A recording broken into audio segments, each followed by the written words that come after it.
the reverse fly. And instead of using dumbbells or kettlebells, I'm actually just using some weight plates. Just want to demonstrate you can really use anything.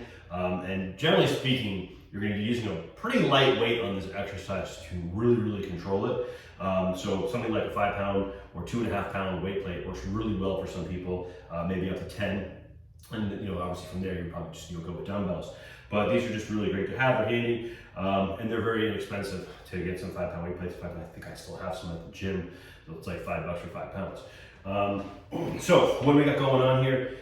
First and foremost, to do this exercise properly, you need to have the flexibility and then the stability to be able to hold the hinge position. So from the side, we've got to be able to push those hips back to get us, not to be flat parallel to the ground, but to get us down, because we're using weights, which are gravity. So if I have dumbbells, still the same thing, it's still gravity, right? So I have to be bent over to get the back side of the shoulder and the upper mid back. So I don't want to be here.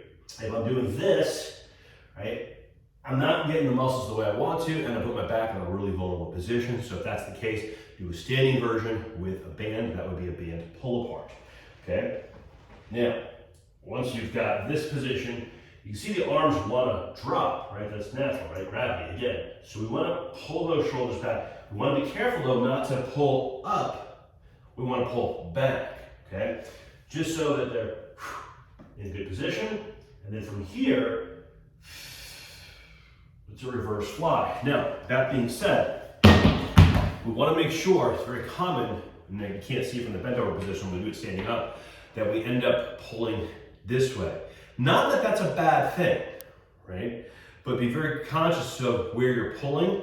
So I'll see people use too much weight and they end up pulling this way, which is going to involve more back muscles. We're really trying to use the smaller rear delt muscles as a primary mover. So we want to be in this position here, okay?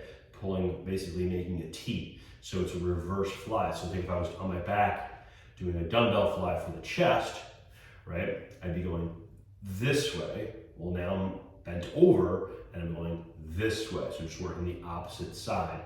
So that's why it's a reverse fly. So bent over, get position, neutral head. Be careful not to crank your head up. A lot of times we'll do that because you have a mirror to watch yourself. Make sure your form is good, I get it. But no good, we want to be here, neutral.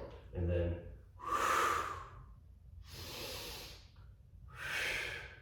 and we program this, we're trying to use a lighter weight, and usually a more slow controlled motion. A lot of times squeezing that top position for a second or two. That is the reverse fly.